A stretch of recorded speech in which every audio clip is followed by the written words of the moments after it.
Religion अलग चीज है, और जो वास्तव में रिलीजन के लिए शब्द प्रयोग होता है संप्रदाय। जी जी।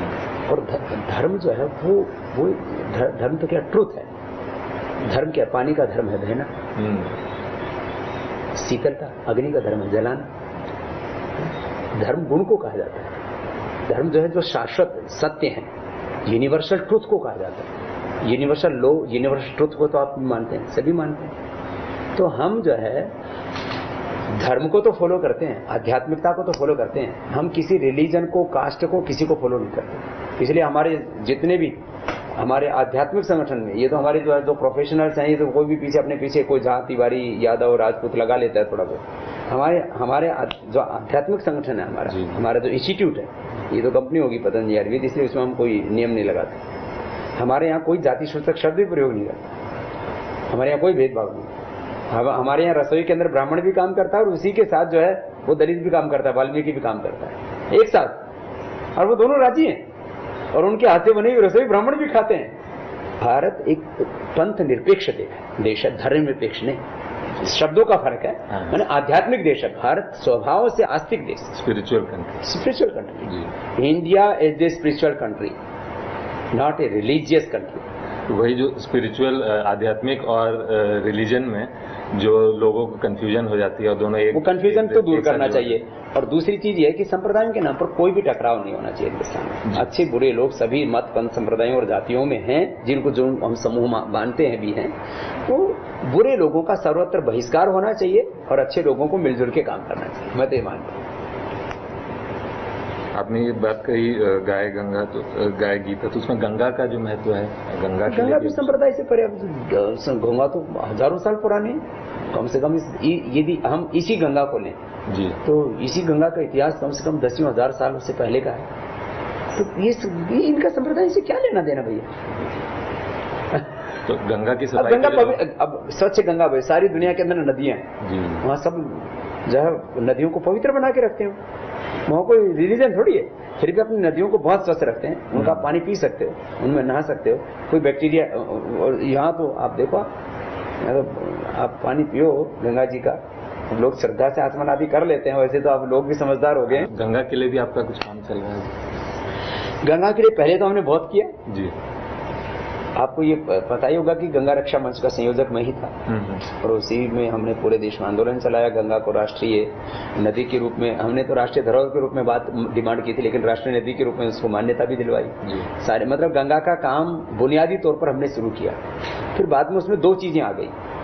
एक तो कुछ लोग उसमें नेतागिरी करने लग गए कि भाई गंगा के नाम से बहुत से लोगों की मतलब वो हो जाता है ना, फिर एक तरह से किसी के संगठन, एनजीओ, किसी की रोजी रोटी भी चलने लग जाती है। तो कुछ लोगों की रोजी रोटी और मतलब कुछ लोगों के जो है एनजीओ, कुछ ऐसे अहंकार आने लगे सामने।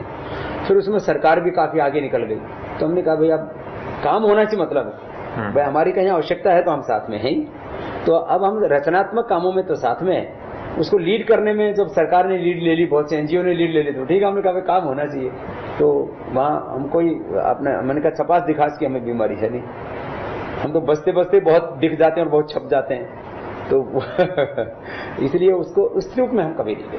तो नमामि गंगे मिशन जो है उससे आप संतुष्ट हैं कि जो काम? नमामि गंगे मिशन एक अच्छी मंशा से किया जा रहा है। वो कितना कामयाब हो पाता है, उसकी कामयाबी के लिए हम प्रार्थना भी करते हैं, और जो हमको उसमें कुछ दायित्व दिए जाते हैं उसको भी निभाते हैं। क्योंकि प्रधानमंत्री जी से लेकर के उमा जी तक सब हमसे बहुत आत्मीयता से जुड़े हैं। अच्छा बाबू जी, आपको अगर जैसे कुछ स्पेयर टाइम मिलता है तो उसमें आप क्या करते हैं? ये मतलब ये मैं पर्सनली जानने को इच्छुक हूँ कि आपको मिलता भी है कि? पहली बात तो यह है कि मुझे मेरे पास में अतिरिक्त समय होता ही नहीं है जी। जिंदगी में आज तक मैंने कभी पिक्चर नहीं देखी, क्योंकि पिक्चर देखने के लिए आपको कम से कम 3 घंटे लगते हैं। टीवी तो देखते हैं 2 घंटे लग जाते हैं कम से कम, आज छोटी पिक्चर भी देखी। दूसरी बात है, मैं पिक्चर देखी करूंगा क्या? तो मैं इतना खुश पहले ही रहता हूँ, तो मुझे गम हो तो मैं मतलब कोई पिक्चर आदि देखूं। टीवी भी नहीं देखते? टीवी में औसत रूप से 15 मिनट से लेकर के आधा घंटा, 15 मिनट से लेकर आधा घंटा समाचार चैनल देख लेता हूँ। उसमें कोई न्यूज आदि, क्योंकि अब देश से जुड़े कई चीजें देखने को मिल जाती हैं। अखबार भी कभी 15-20 मिनट पढ़ लिया। मेरा कुल समय आप टीवी और अखबार, इसके लिए दोनों के लिए देखेंगे तो आधा घंटा से अपवाद रूप में कभी कोई बहुत बड़ा मुद्दा आ गया हो तो आधा घंटा से 1 घंटा, और कभी कभी तो एकदम कहते हैं ब्लैकआउट, कभी कभी तो बिल्कुल ही एक बार भी ना अखबार देखा। आप यहाँ देखेंगे मेरे पास कोई अखबार आता ही नहीं मेरे पास में। अभी आप यहाँ बैठे हैं तो आपको टीवी चैनल यहाँ दिखेंगे ही नहीं तो लोगों के हर जगह ड्राइंग रूम में, बेडरूम में, सब जगह टीवी होते हैं। तो हम लोग आपको यदि रचनात्मक कुछ बड़े काम करने तो आपके पास में समय होता कहाँ है? समय इतना कीमती है तो उसको लोग कहें कि टाइम पास करना है, पास करने वाला टाइम हमारे पास नहीं है। तो दिनचर्या कैसी रहती है वैसे? मैं लगभग 4 बजे से पहले उठ जाता हूँ। यदि मान लीजिए जल्दी सोने को मिल गया तो 3 बजे, 3:30 बजे उठ गए, और देर से भी सोए तो लगभग 4 बजे उठ जाता हूँ। और अभी आप कुछ दिन रहिए मेरे पास यहाँ, 4:30 बजे मैं सेशन के लिए मतलब योग सिखाने के लिए चला जाता हूँ। सुबह का योग का, जो सुबह मेरा योग का सत्र है वो मैं अंतिम श्वास तक करूंगा। सुबह का समय योग, दिन भर कर्म योग, तो सुबह का योग का समय रहता है मेरा, और फिर दिन भर मेरा कर्म योग शुरू हो जाता है। तो अपना खुद का मैं करीब 1 से 2 घंटा सेल्फ मेडिटेशन, और अपना मतलब जो व्यक्तिगत समय आप कह सकते हैं मेरा लगभग 2 घंटे योग के बाद। हाँ, और जो है बाकी जो है फिर जैसे मैं योग के सत्र के बाद इधर आया तो उसमें भी कई, अब योग के सत्र से उठो तो वहीं पर कुछ ना कुछ लोग आ जाते हैं। फिर अब स्वभाव ऐसा ना करना सीखा नहीं है तो फिर लोग में वहाँ से कुछ मिल करके फिर आता हूँ। तो फिर थोड़ा ब्रेकफास्ट के तौर पर मैं बहुत मुनक्का, अंजीर, कोई जूस, ऐसा हल्की सी चीज़ लेता हूँ। फिर खाने में शाक सब्जी ऐसे हल्का दोपहर को 12 से 1 के बीच में, फिर शाम को 7 बजे के आसपास, ऐसे 3 बार मैं बहुत थोड़ा खाता हूँ, भोजन भट्टर नहीं। उस समय जब हम मिले थे तो आप फल और हाँ, करीब 18 साल तक मेरी दिनचर्या यही रही कि मैंने फल और दूध ही लिया। अब थोड़ा बहुत ज़्यादा लोग आग्रह करने लग गए तो मैंने कहा चलो तुम्हारी इसमें खुशी है तो थोड़ा बहुत खा लेते हैं। फिर रोज करीब मेरा 18 घंटा मेरा जो है साधना और सेवा। तो 18 आवर डे है आपका जो वर्क? 18 घंटे का मेरा जो है एक हर दिन होता है सेवा का, साधना का, कोई छुट्टी नहीं है। ऐसे में बहुत मजाक में बोलता हूँ, छुट्टी की हमने छुट्टी कर रखी है छुट्टी की छुट्टी। खैर, तो अंतिम प्रश्न मेरा ये है कि आप अपनी लीगेसी किस तरह से देखते हैं, एक ब्रह्मचारी के रूप में, एक योगी के रूप में, कर्म योगी के रूप में, मतलब आप किस तरह से देखते हैं कि लोग आपको किस तरह से याद करें? मेरे को बाबा रामदेव के रूप में लोग याद करें। देखो हमारे व्यक्तित्व के ना बहुत पहलू होते हैं, और जो कहता है कि मेरा व्यक्तित्व ये है तो मैं समझता हूँ कि वो व्यक्ति या तो अपने साथ धोखा कर रहा है या वो अपने प्रति ईमानदार नहीं है। आप अपने पत्नी के लिए पति हैं, अपने बच्चों के लिए आप बाप हैं, आप टाइम्स ऑफ इंडिया के लिए पत्रकार हैं, और देश के आप एक नागरिक हैं। और यदि आपको कोई शौक हो तो संगीत आदि का तो आप एक संगीतकार भी हो सकते हैं। आप जो है कोई कला आती है आप तो आप कोई कलाकार हो सकते हैं। आपको खेलना आता हो तो आप खिलाड़ी भी हो सकते हैं।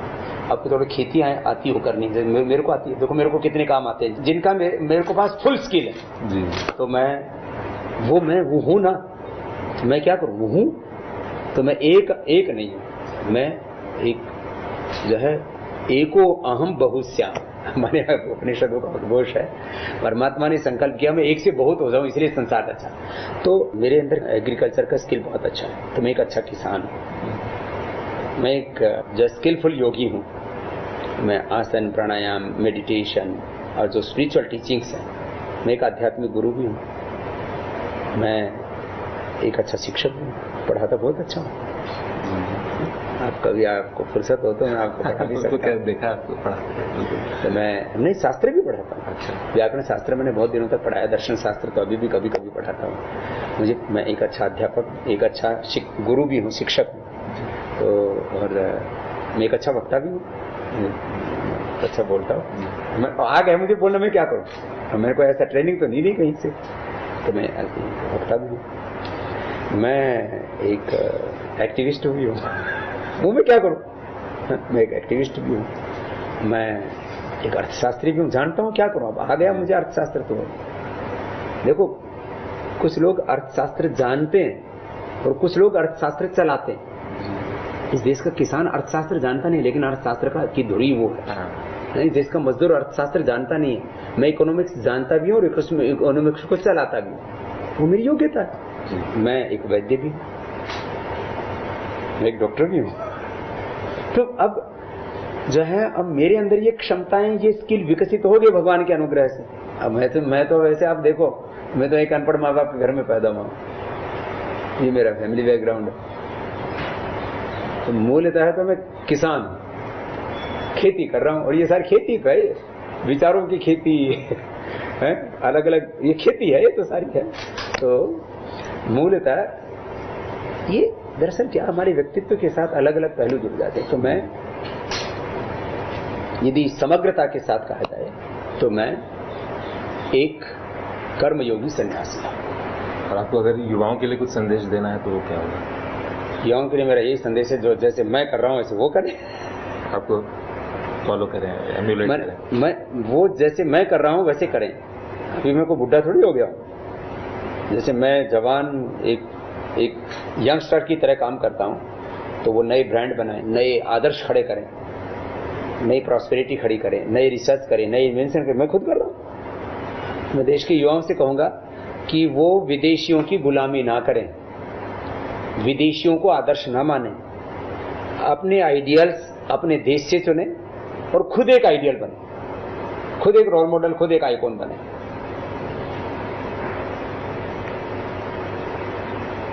हर एक युवा के अंदर युग को बदलने की शक्ति है। युवा को मैं हमेशा बोलता हूं, और उसका संस्कृत में अर्थ ही होता है युमिष्णाभिष्ण, मतलब युग को बदलने का जो सामर्थ्य रखता है वो युवा होता है। कुल मिलाकर कितने पतंजलि के प्रोडक्ट्स हो गए हैं? अब 500 से ज्यादा तो हैं। ये जो FMCG कहते हैं, 500 से ज्यादा।